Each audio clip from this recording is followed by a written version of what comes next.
But the good news doesn't stop merely with Israel's strong military. It continues with Israel's strong economy. It's a tremendously strong economy.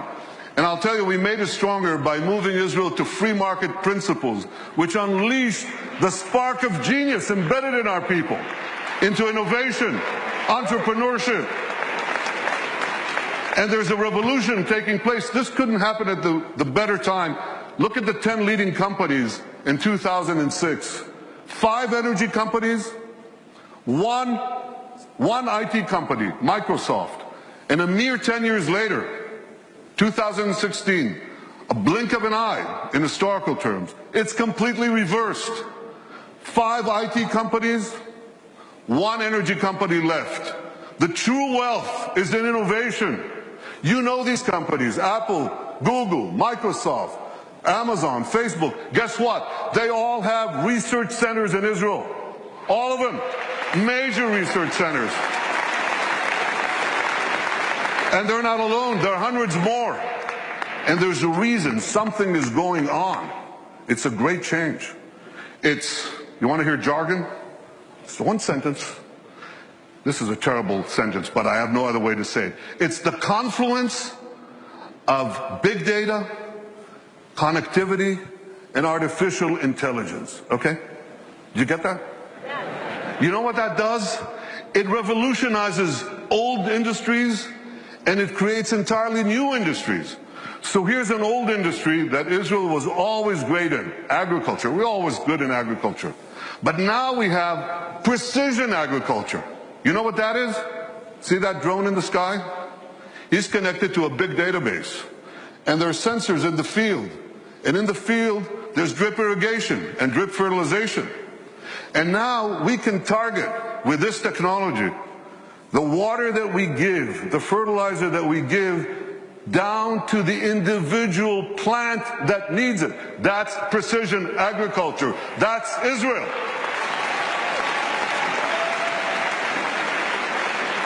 Unbelievable. You know, we were always good in water. I want you to see how good we are. So we recycle almost 90% of our wastewater. The next country with less than 20% is Spain. You can see how Israel, what it does for water, what it does for the environment. So when you take these two things, agriculture and water, and the other technologies that we apply in both, we can change the world. We are. We are. I just heard about an African woman in Africa has to walk 8 hours a day to give water to her children. 4 hours one way to a well, 4 hours back. And a young Israeli company brought in this technology that improves on Moses. Remember Moses? He brought water from a rock. They bring water from thin air. They bring water to Africa, to millions of people in Africa. Israeli technology.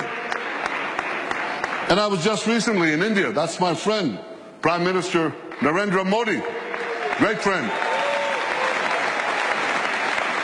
I'm showing him cherry tomatoes. This is in Gujarat, India.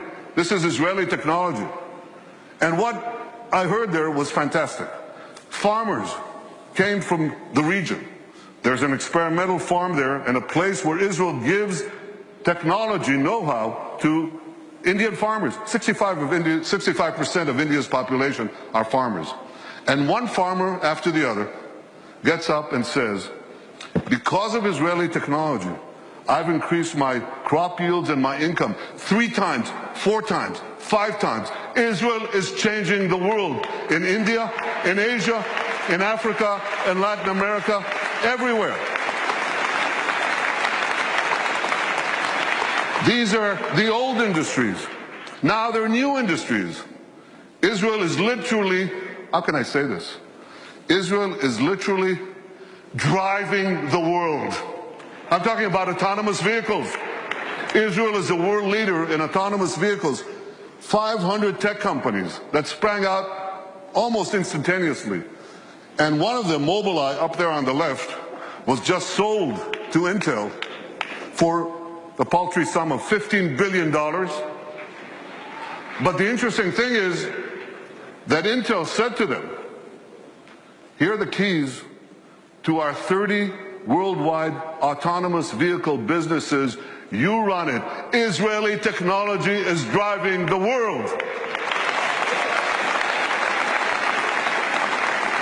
And one last industry, there are many more, but one more that you're all familiar with. You have bank accounts? You should. Okay. Well, you don't want anyone hacking into them, right? Or into your cars, or into the planes you ride. You need cyber security. Everybody needs cyber. Israel has become a world leader in cyber security.